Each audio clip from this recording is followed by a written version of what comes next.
पिताजी वचनबद्ध थे आपको राजा बनाने के लिए। राम जी ने भी सूचना भिजवाई थी कि आप राजा बन जाएं। मुझे पता चला है आपके गुरुदेव भगवान ने भी आपसे कहा कि राजा बन जाइए। अवध की पूरी प्रजा चाहती थी कि आप राजा बन जाइए। भरत जी, यदि आप राजा बन जाते तो अच्छा काम करते, लेकिन मैं एक बात कहना चाहता हूं, आप राजा नहीं बने तो अच्छा नहीं किए, आपने बहुत अच्छा काम किया। क्यों? विवेकी पुरुष को जीवन में उसी पद का आश्रय करना चाहिए जिस पद पर बैठने के बाद जीवन से उतरने का भय समाप्त हो जाए। और याद रखिएगा, आप संसार के किसी भी पद पर, वो कितना ही बड़ा क्यों पद हो ना हो, बैठिएगा तो अवश्य, लेकिन बैठिएगा तो एक न एक दिन उस पद से उतरना ही पड़ेगा। पूरे संसार में केवल एक पद ऐसा पद है जहां बैठने के बाद जीव उतरता नहीं है, दिन रात चढ़ता जाता है। कहां? संसार की नजरों में चढ़ता जाता है, भक्तों के हृदय पर चढ़ता जाता है, सम्मान के शिखर पर चढ़ता जाता है, और वो पद है मेरे रघुनाथ जी का पद।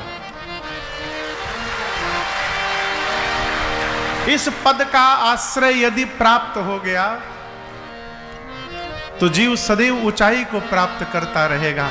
भरद्वाज जी कहते हैं, भरत जी अब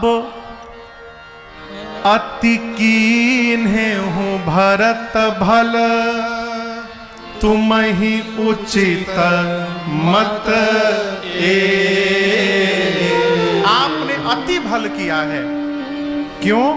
सकल सुमंगल मूल जग रघुबर चरण।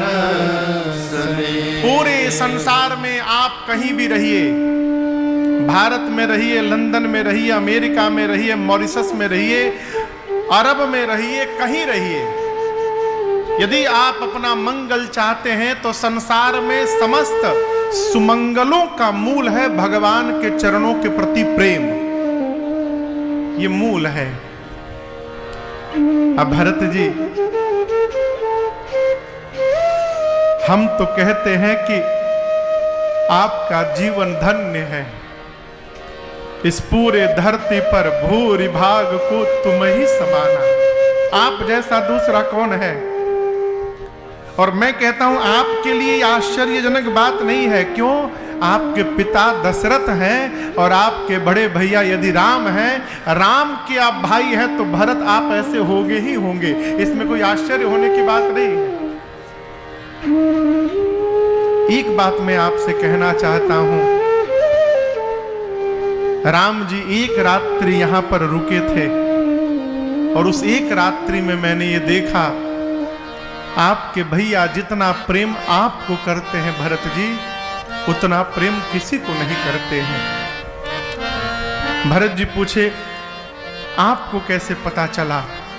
भरद्वाज जी कहते हैं, लखन राम सीतहि अति प्रीति।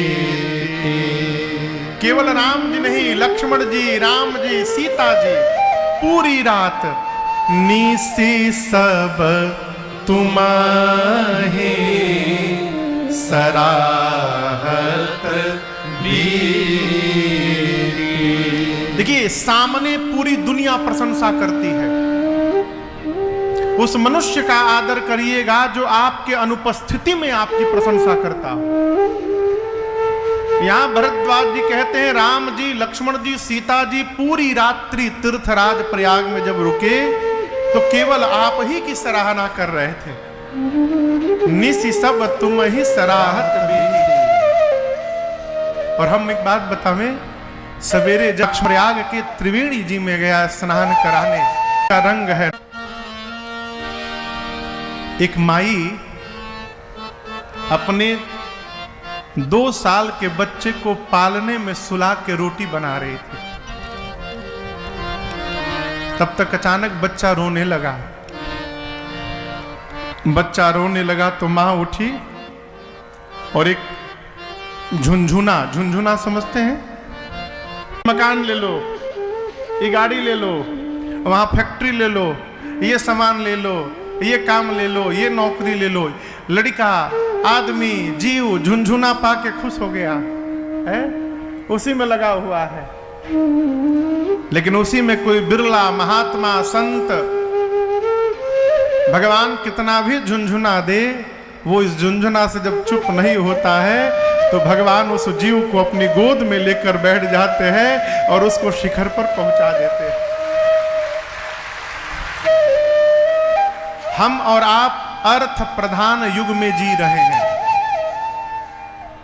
इस युग में अर्थ की प्रधानता है। अर्थ समझ रहे हैं ना? अर्थ मने, हाँ, अर्थ मने रुपया। यहां से यदि गोरखपुर जाना हो तो प्रवचन से नहीं जा सकते हैं, रुपया लगेगा। भले अपने गाड़ी से जाइए, अपनी गाड़ी में तेल का पैसा लगेगा, भाड़े की गाड़ी से जाइएगा तो किराया का पैसा लगेगा। प्रवचन से नहीं पहुंच सकते हैं। अर्थ प्रधान युग है। इस युग में अर्थ की प्रधानता है, इसलिए अर्थ होना चाहिए, लेकिन इतना भी अर्थ नहीं होना चाहिए कि वो अर्थ परम अर्थ को समाप्त कर दे। इस अर्थ के चक्कर में हम इस परम अर्थ को भुला जाएं, इतना अर्थ नहीं होना चाहिए। अर्थ प्रधान युग में अर्थ की आवश्यकता है।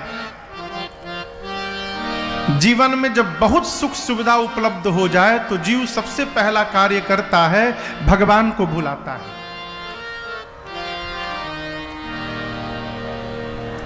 गलत कह रहा हूं ना? कहिए, गलती कह रहा हूं? सब बढ़िया काम हो जाए तो सबसे पहला काम क्या करता है जीव? भगवान को भुला जाता है। फिर भगवान की कब आती है? जब दुख आता है, विपत्ति आती है। भगवान संकट काटो, का है काटो? भगवान नौकर है का कि काटो?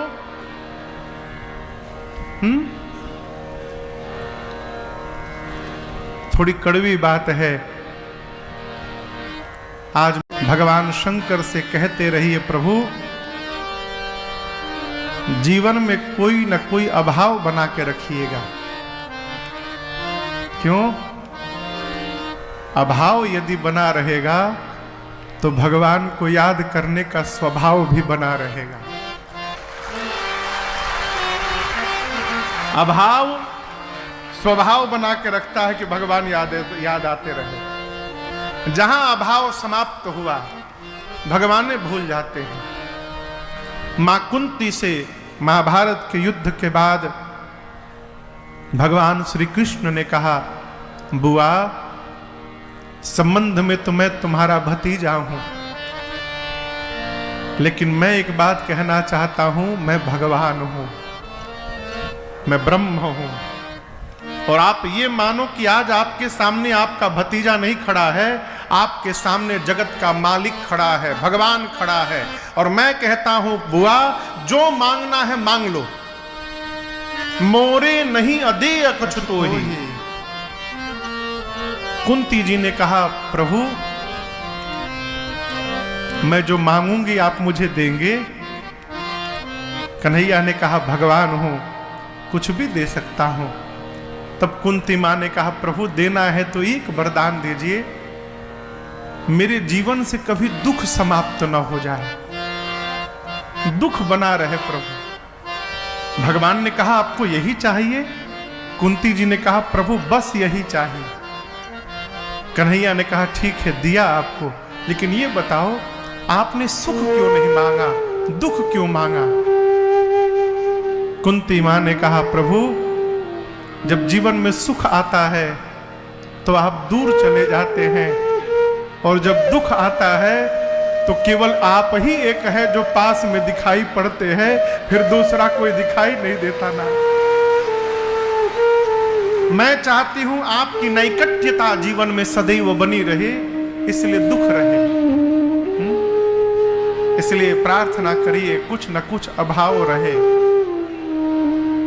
यहां भरद्वाज जी पूरे समाज के साथ तीर्थ प्रयाग में रुके। भरद्वाज जी ने ऐश्वर्य को सुलभ कराया तप बल से। भरत जी ने सबको सावधान किया, ये ऐश्वर्य देखकर रघुनाथ जी का विस्मरण न हो जाए, इसलिए इसकी ओर देखना भी नहीं है। एक पक्षी है चकवा और चकई, क्या पता आप देखे हैं कि नहीं, मुझे नहीं मालूम। चकवा और चकई, यदि आप एक पिंजड़े के भीतर रात में चकवा चकई को बंद करके पिंजड़ा बंद कर दें और दूसरे कमरे में जाकर खिड़की से आप देखिएगा, पूरी रात्रि बीत जाती है। पूरी रात एक पिंजड़ा में रहने के बाद भी चकवा पूरब देखता है और चकई पश्चिम देखती है, दोनों एक दूसरे को नहीं देखते। यहां भरत गोस्वामी जी कहते हैं, संपत्ति चकई भरत चक मुनियाय सुखिल। इंद्र सोचने लगे कि भरत जी के राम कहने से यदि पत्थर पिघल जा रहा है तो रघुनाथ जी को पिघलने में कितना समय लगेगा, और यदि राम जी पिघल गए तो राम जी वन में रुकेंगे नहीं, अयोध्या वापस लौट जाएंगे। और राम जी यदि वापस लौट गए तो रावण से मेरी कुर्सी कौन दिलाएगा? आप में कोई नेता नहीं है ना यहां? हाँ?